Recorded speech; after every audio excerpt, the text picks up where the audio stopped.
He was a morbidly obese surgeon destined for an operating table and an early death. Now he's a rebel MD who is fabulously fit and fighting to make America healthy again. This is Stay Off My Operating Table with Dr. Philip Ovadia.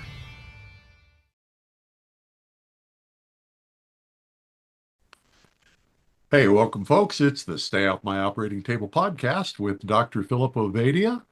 And our guest today is somebody who, frankly, I had trouble researching. Huh. That's okay. And when you introduce him, Phil, our audience will know why. Yes, Benjamin Smith. When you put that into the old Google machine, there are lots and lots of options that come up. But I'm excited for this conversation. You know, one of the things that I think we've tried to get across in this podcast is all the different stories around metabolic health, right? And we all have unique perspectives on what got us here and kind of how we talk about it. And, for the I would say many, if not most of our guests platform that they're trying to spread the message. Benjamin is another one of those examples. And I'm excited to kind of talk about his story, how he got where he is, and then what he's doing to help spread the message, help educate, which I think is really the thing that has helped the metabolic health movement grow. We're recording this in early January. I know it'll be sort of late February by the time it gets out, but we're on the precipice of an inauguration with an administration that, regardless of politics, is talking about health for the first time really prominently in the US. And that's exciting, but I don't think that happens or would have happened without this growing grassroots community movement around metabolic health. And so I think it's a great time to have someone like Benjamin on to talk about that. And with that sort of intro, Benjamin, why don't you tell people who you are and maybe give us your background, your story of what brought you to the metabolic health movement? Absolutely. First of all, thank you very much, Philip and Jack, for having me on. I really appreciate it. Trying to spread my message and what I've done. Basically, how did I get started? Ever since I was a kid, I was interested in the why of everything. Why is the sky blue? Why is the grass green? It's just interesting to me why things are the way they are.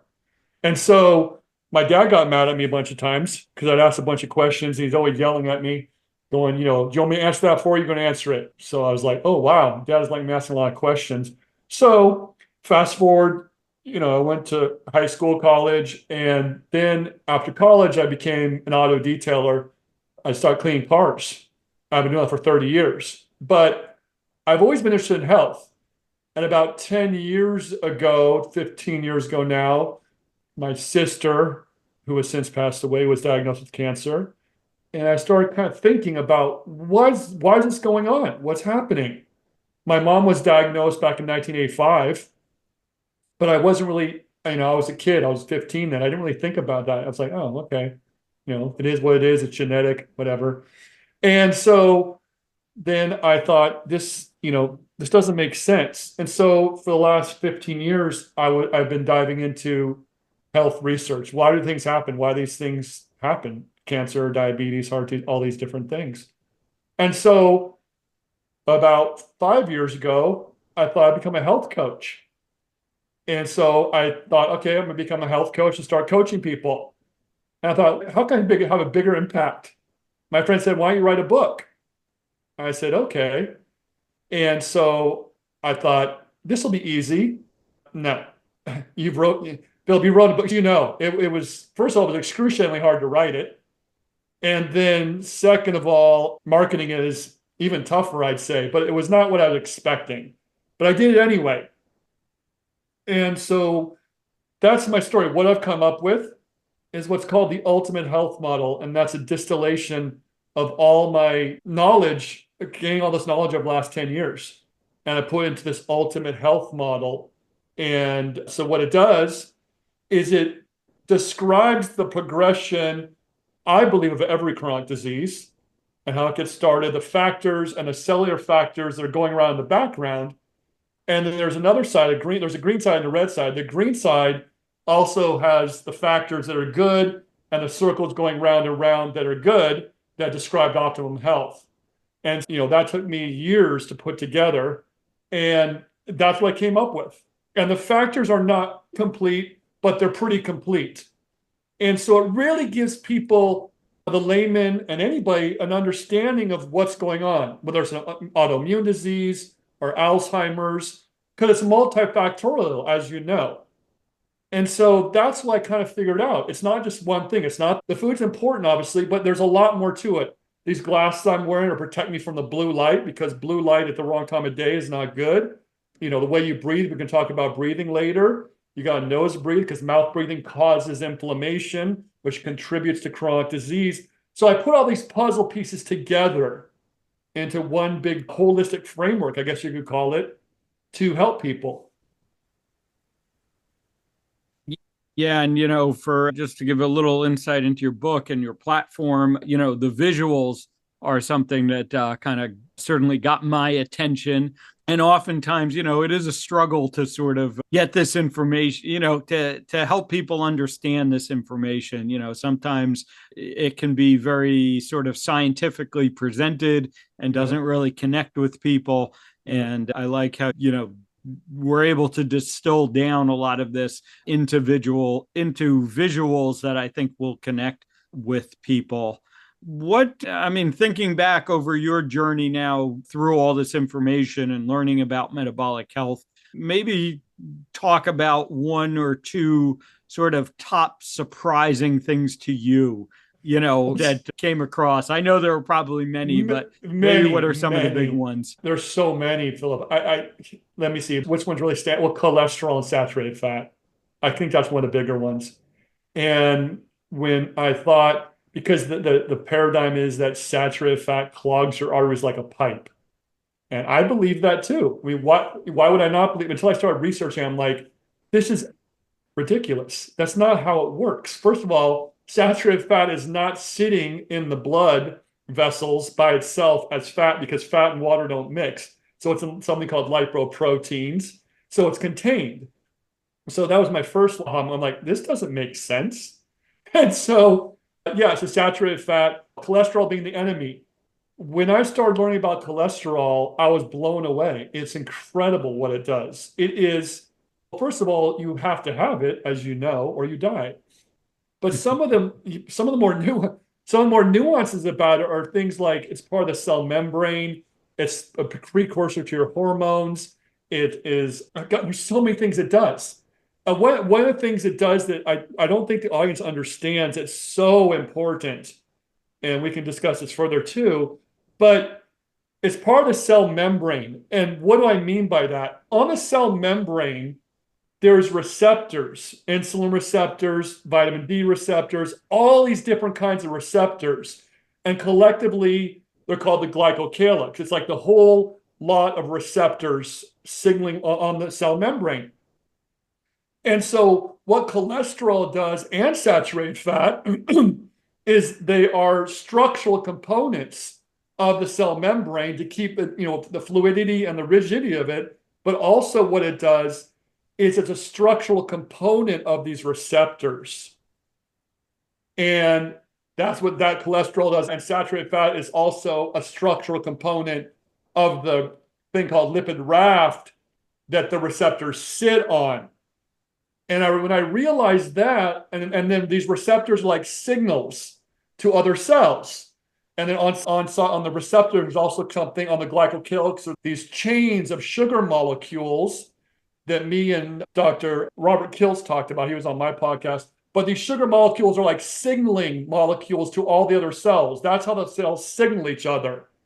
And so basically cholesterol acts as an anchor to help these receptors on this, and to keep them structurally on the cell membrane. So I know it's a little kind of scientific for the audience, but most people don't know that. And what's the implication of what? Of that? Of you were the question you answered was one of the things that surprised you the most. Yeah. So what is the implication of what you found out? So the implication, why was it surprising? Yeah. So the implication is that that seed oils have what's called phytosterols. Okay, so it's a mimic sterol. I think it's off by one atom or one something in the molecular chain of the cholesterol, but it's called phytosterol. Those get incorporated into the cell membrane. And so if you're not eating so when you eat a bunch of fruits and vegetables or seed oil, not fruits and vegetables, seed oils, not to mention they're oxidized, those get incorporated in the cell membrane. And what happens is if they're not cholesterol, receptors are not going to function as efficiently as if it was cholesterol. And the body will substitute, I think it's 2% of phytosterols for cholesterol, tries not to get rid of as much as it can. When people are consuming all this seed oil every day, the body's overwhelmed, it gets incorporated into the membranes. And that's something that's not good. What does it mean so what's the implication of it being incorporated into the membrane rather than cholesterol? The cell function is degraded? Yes. Yeah, because think of the cholesterol is a structural component to the receptor. So let's say an insulin receptor, almost like a satellite dish or something, because these receptors like satellite dishes on your cells, receiving signals. So imagine cholesterol being like a bracket or a pole or something holding it up. And if you have seed oils, that bracket is broken or whatever. I mean, because no one even knows, they haven't done the research, but that's kind of the basics of it. Then the receptor's not going to function as efficiently in the cell membrane. Yeah, I think that's well said. Basically these phytosterols are, they're close enough to the structure of cholesterol that the body will incorporate them, but they're not quite the same. And so they alter the cell structure and therefore alter the cell function, these receptor functions. And that can lead to the mitochondrial dysfunction, ultimately, that underpins so much of the metabolic disease that we see. And that's, part of their problems, ultimately. But maybe to, take a little bit of a step back, I guess talk about what I'm interested in hearing about is, how you started to think about this information as you came across it. This is really geared towards the people that are maybe at the beginning of their journey, right? Absolutely. And we have many of them in our audience. And they're, maybe they're still a little bit on the fence about why do we believe this versus what we've been told for the past, however many decades now, going back 70 years, that this cholesterol narrative. And what helped you to kind of, integrate this information and realize that, this was the truth as opposed to what you had been hearing for your entire life? Absolutely. So what really helped me was I just said, what makes sense? Kind of like how I wrote my book. If the body is a perfect machine, I believe it was designed by who knows what, believe in God, whatever you want to believe. But there's so many fail safes involved in the body. If it does something, it's doing it for a reason. Every time the body does something, it's for a reason. If you have insulin resistance, which is only a construct, there's no way to measure insulin resistance, but the body because you're giving it too much sugar and the body goes, I don't want any more sugar.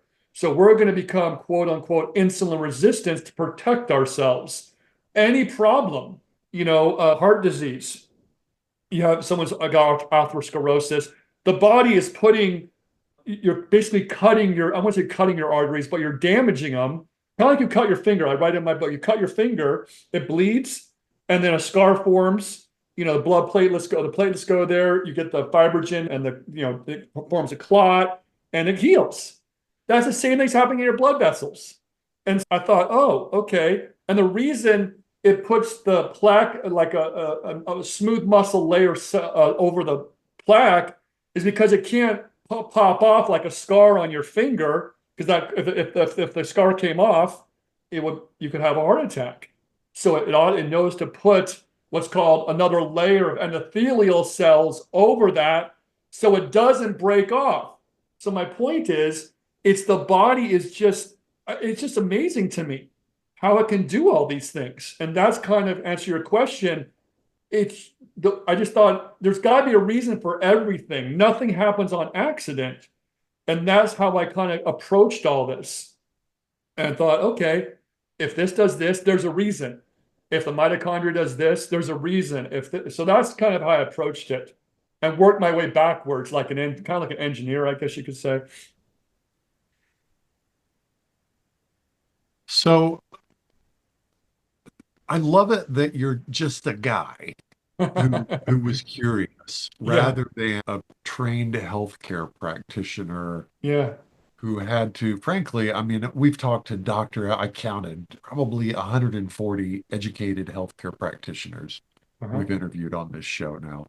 And story after story has been them unlearning stuff Yeah. that they learned in medical school. Yeah. You come at it from an entirely different angle. And I have a suspicion, and Phil, you should probably address this as well. I have a suspicion, Benjamin, that there were questions you asked that really needed answers Yeah. that physicians, because of their education, never thought to ask. Yeah. Yep. Absolutely. Yeah. And you're right about that, Jack. So what happened is that's it. And that's how I made my model. Because I was trying to answer questions that no one was answering. I'm okay, there's got to be an answer. Let me see if I can figure this out. And so I dug into things. I thought, okay, if diabetes is caused by high sugar is bad, sugar causes stress, stress causes chronic dehydration. Oh, maybe the sugar is bad. Maybe because it's the sugar's causing dehydration, chronic dehydration. And so I just was asking all these questions, like you said, why does the body not like sugar, or why does it cause inflammation? So I keep going and asking more whys until I got to the answer, till I got to the atomic answer almost. I mean, that's how far. I mean, we can all talk about how deep I got, because I'm just fascinated by all this stuff, the miracle of all this stuff, almost to the spin of an electron, and how it spins in a toroidal pattern around an atom, just like the Earth has a toroidal spin of the magnetic field. The electron has the same, or the atoms have the same thing. Electrons are spinning around an atom in a toroidal field, just like the magnetic field spins around the Earth. So I just, for your audience, I mean, I'm shaking their head going, man, this is amazing. It's amazing to me. So that's kind of how it all comes about. I'm working on a 10-minute presentation for my partner in real life. Uh-huh. I'm part of a branding agency, and Yeah. I'm teaching my partners what I've learned here on this show. Nice. And I'm trying to distill this 3.5 years worth of weekly education that Phil has given me the gift of into a 10-minute presentation. And I'm trying to talk about metabolic health, and metabolism is how your body turns food into energy.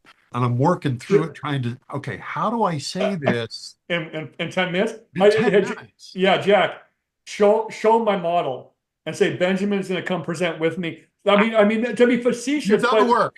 Yeah, show them the model. And that's what the beauty of my model is, Jack and Philip, is that it's a blueprint for your health. And I've asked it questions. It's almost like a living thing. And I thought, okay, how do I increase my testosterone? I thought, okay, let me look at my model. Okay, if I do things on the red side, inflammation is going to happen from seed oils. That's going to probably lower testosterone. And then I'd look up articles. Does inflammation lower testosterone? Yes, it does. Does inflammation come from sugar? Yes, it does. So I put all the pieces together. And then I asked another question, like, anything you want to ask it. How do I stop migraine headaches? You do the things on the green side. You don't do things on the red side. So I mean, honestly, I know it's kind of funny, but it answers almost every question we have in health. It comes down to that. And there's no question I've asked it I can't get an answer to from it. But it's really, health is that simple. And the other thing I thought about when I was writing my book and researching and stuff, I thought, a million years ago, we didn't have doctors, we didn't have dentists, we didn't have orthopedic surgeons, we didn't have any of that stuff. So most likely the body's designed to fix itself. Otherwise, we wouldn't have survived as a species. So I do a lot of thinking, as you can see. I'm single, no girlfriend, no wife. I do a lot of thinking. And it's beneficial and detrimental because my brain never stops moving. Because I'm always going, oh, that does that, or that's interesting, or whatever it is. And I put it in my voice recorder, or I put it on a post on our Instagram. So yes, it's both beneficial and detrimental. I think from a practitioner standpoint, and this will get to Jack, what you asked as well, it's interesting to hear what you're trying to teach, right, reflected back to you from the people that are listening. And, I think that's great for anyone that's really trying to educate people to know, is it landing? How can you kind of improve upon the way you're communicating this stuff? And all too often, I think, what has happened for doctors is, we kind of stop listening to that stuff, right? Doctors get educated in a way to believe that they know the answers, right? That's their job, to provide the answers. And, the reality is that we're here to learn from our patients and from the people that we're trying to help. And we can learn, and there's a lot to learn there. And it's just unfortunate that medicine has evolved in such a way that, doctors are kind of led to believe that they need to know all the answers.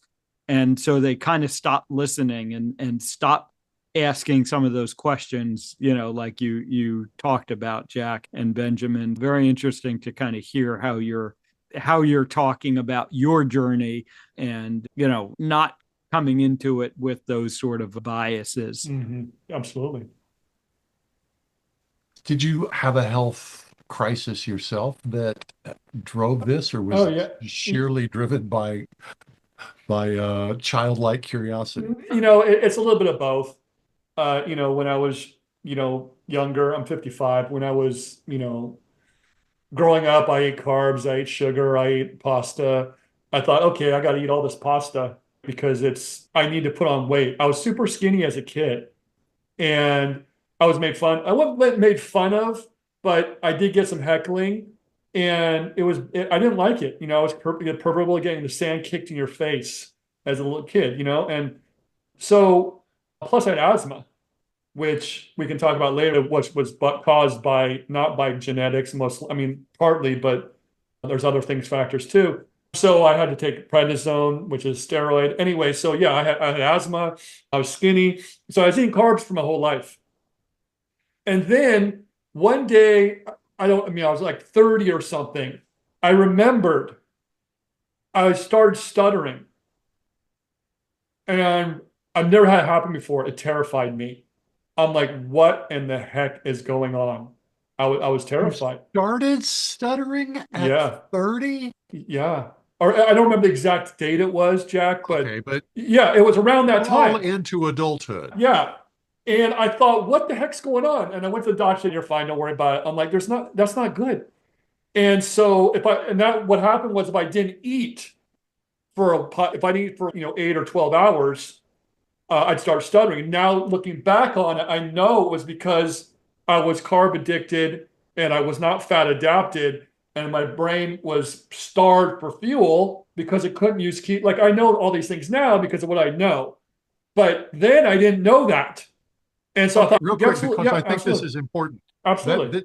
You used a couple of phrases there that people in the metabolic health community are very familiar with. Yeah. But the average person isn't. Fat adapted, and I can't remember the other one, but talk about ketones. The brain. Yeah. Go through the process using your model. Yeah. Why you figured out that you started stuttering. Okay. Yeah. So by using my model, what happened is I was building up chronic inflammation. Okay. And as the audience might know, chronic inflammation is one of the main contributors of all diseases. So at 30 or whatever that happened, all the food I was eating, the stress I was under, my mouth breathing, I was doing all the things on the red side of my model. That's all building up chronic inflammation, which is causing chronic dehydration, which is causing oxidative stress. Because people don't know what my model is because, we're not showing it, but they'll know soon enough. Anyway, so that's what was happening.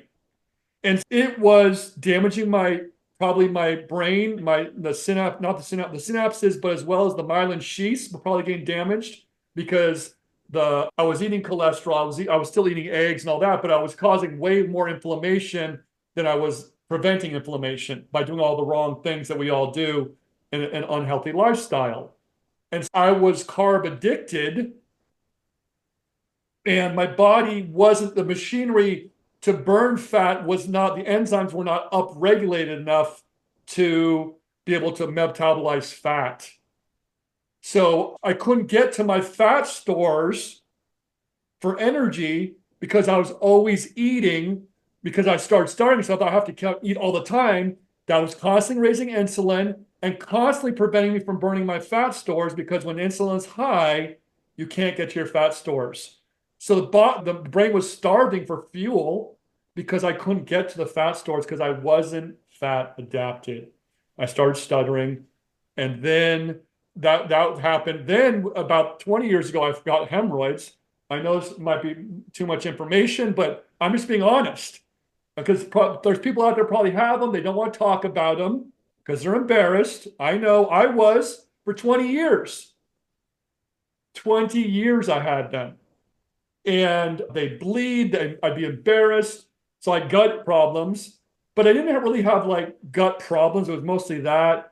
I had a cyst on my arm, it went away with carnivore. What else did I have? My nose was constantly stuffed up. Those are the main things probably that I can think of. That's probably, and then I had gum disease. That's plenty. I had gum disease. I had all the kind of stuff that, people, adults have. I shared the model, the model there so folks can see that. I just think that's so cool that as I was doing my research for my presentation to my partners, it gets so deep into the Krebs cycle and don't even go there. ATP don't even go there. and ADB, and Yeah, it's all cool, but it's too much. It's too much. And the thing is, Jack, is that my model just describes it all. It really does. It's that simple. People, they don't eat seed oils, and they don't eat sugar or processed food, or processed grains. You eat, fruits and vegetables and meat and dairy. You get out in the sun, you walk. I walk every day in the morning and at night, every day, to get the sun in my eyes. Now I'm wearing these glasses to protect myself from the blue light, but every morning I get the sun in my eyes without glasses, because people put glasses on, sunglasses, because there's a glare. You want the sun in your eyes. Now, you don't want to look at the sun directly at noon overhead in summertime. That's probably not good. But on an angle like that, when it's first at dawn or at dusk, you want that sun in your eyes. The things the sun does are everything.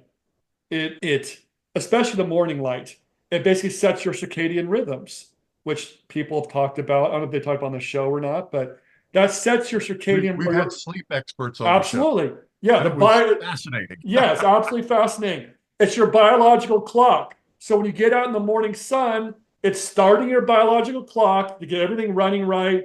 So it's fascinating. It actually is the precursor to your hormones, the sunlight. So retinol, they call it retinol because retina, your eye.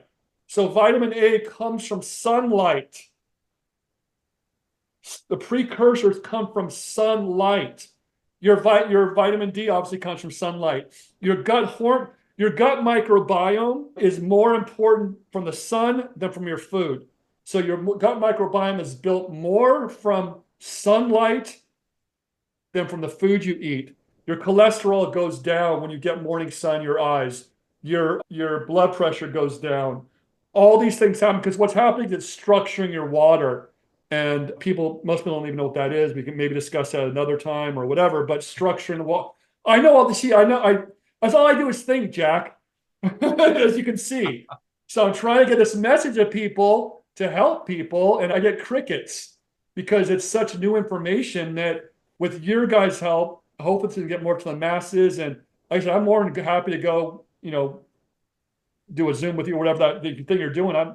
Wherever I can help, I'm more than happy to help to get this message out there. We'll talk about, when I was 5 or 6 years old, I had regular nosebleeds. Uh-huh. And I can remember very clearly being at my grandparents' house. And I woke up with a nosebleed. They couldn't get it stopped. They took me to the emergency room and they cauterized the inside of my nose. Wow. They literally scarred the inside of my nose. Yeah. And absolutely. ever since, I've had breathing problems through my nose. Wow. Now, my suspicion is that that scar tissue, whatever it is probably long. I think the body is able to regenerate that stuff, but I don't know. But when you talked about having trouble breathing, through your nose, I immediately thought, I want to hear about that. Where did you see, what types of things did you observe helped with the chronic nasal congestion? Rephrase, like, so I'm confused here. So are you saying that Was what I learned? anything in particular that you saw that led directly to the chronic nasal congestion going away? Or was it yeah, a absolutely. product of everything else? Yeah, so the nasal congestion was because of inflammation, period, and dehydration. So when you're mouth breathing, which I was doing, the more you breathe through your mouth, the less you can breathe through your nose. Because you breathe through your mouth, it causes inflammation, and that inflammation can go into your nose. Then your nose, your body's trying to irrigate your nose, but hydrate it, but you're causing more dehydration. So then your nose runs, let's say. But mouth breathing causes inflammation, and then that causes dehydration. That causes mitochondrial dysfunction. That causes immune. See, it's all the circle on there.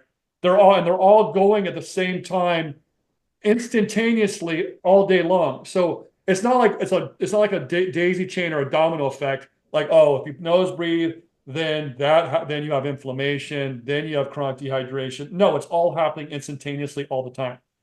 And so I realized I kept my mouth shut.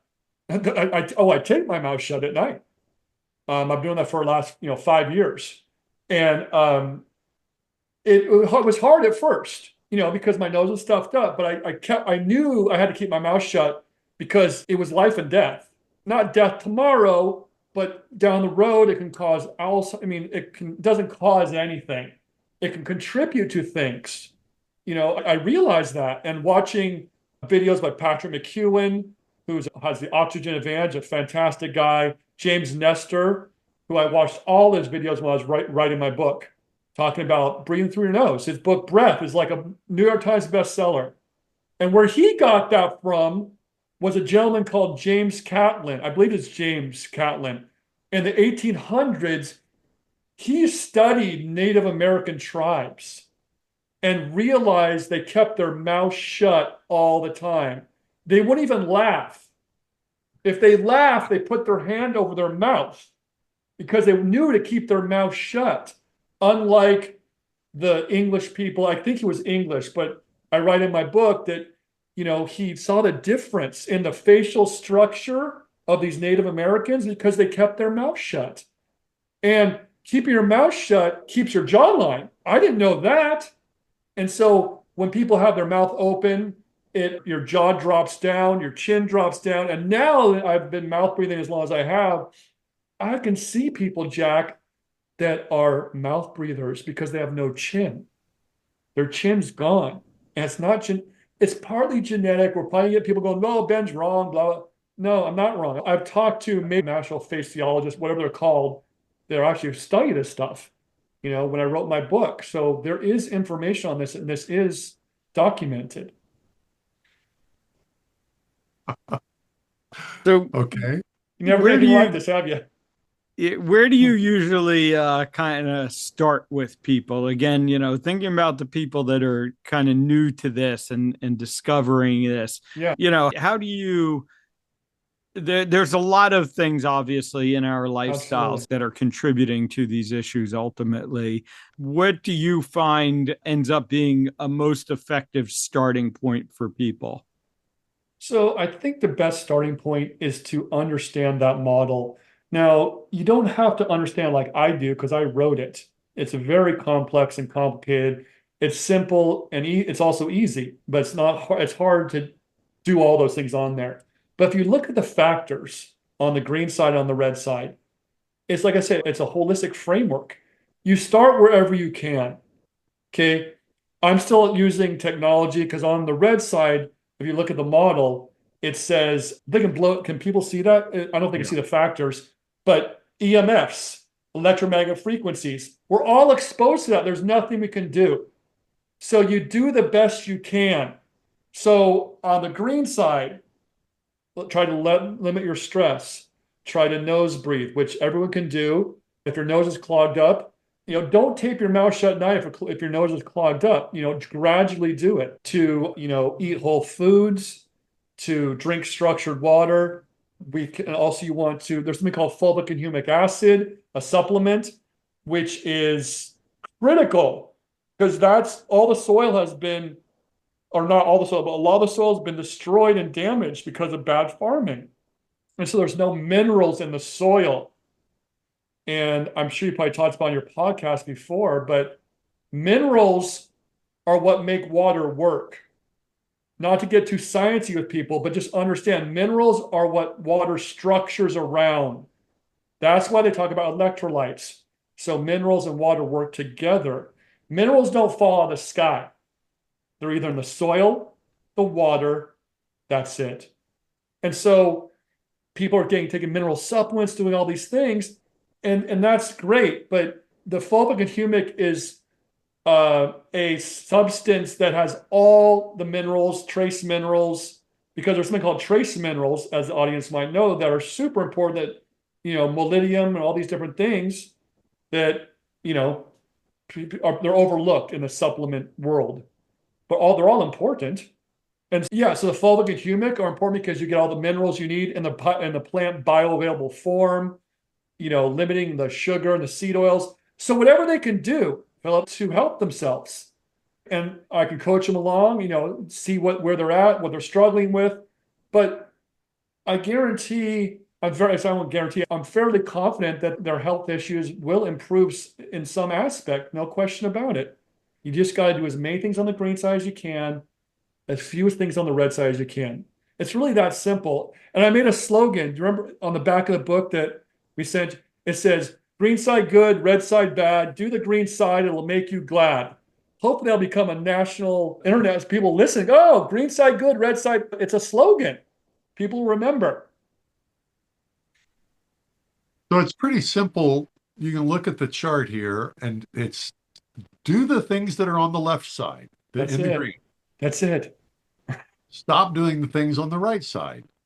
In the red. It's the left. I mean, the red. Yeah, it's that simple. And yeah, there's a lot. It's not like you could do it all at once, but when I talk to folks about it, I encourage them, yes, start somewhere, do something. It's pretty easy to recognize the food problems. Yeah, absolutely. Quit eating crappy food and start eating good food. Yeah, and that's important. Better than nothing. Absolutely. That's important you say that, Jack. And everyone talks about that.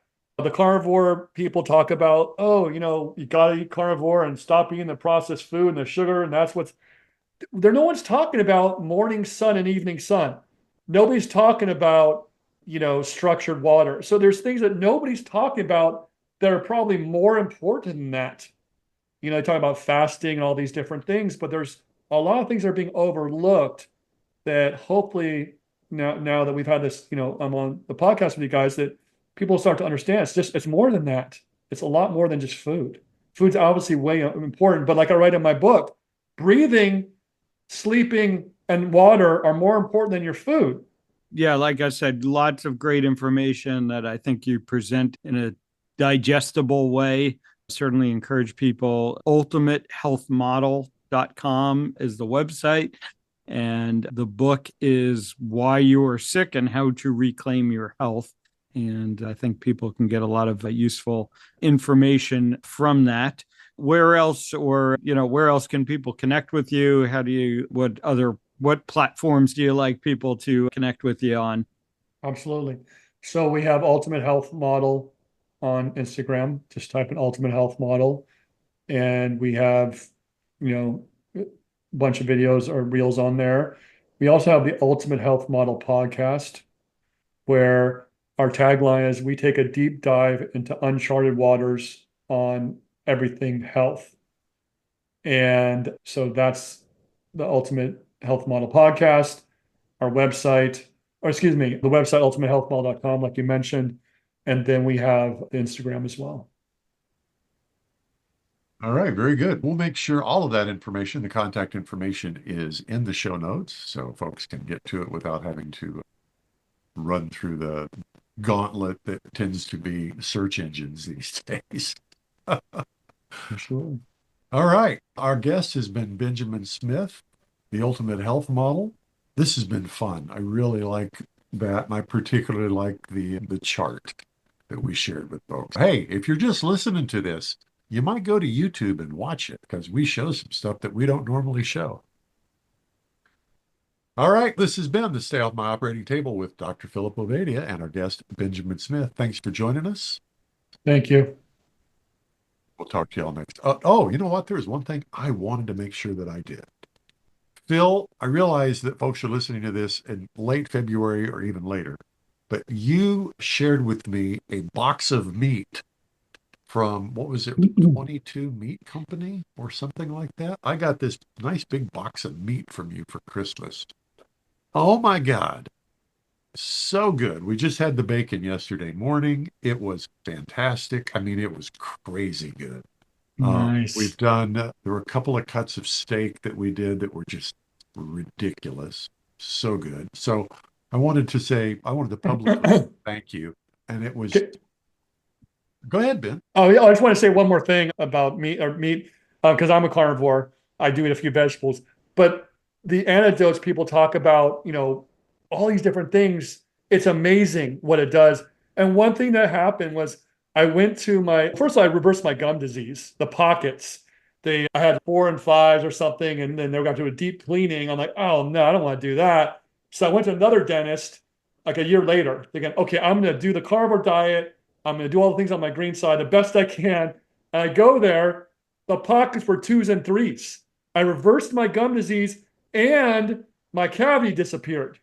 How, I don't know. And the other thing that happened was remarkable is I went to my eye doctor, and I wear glasses, as these are prescription too.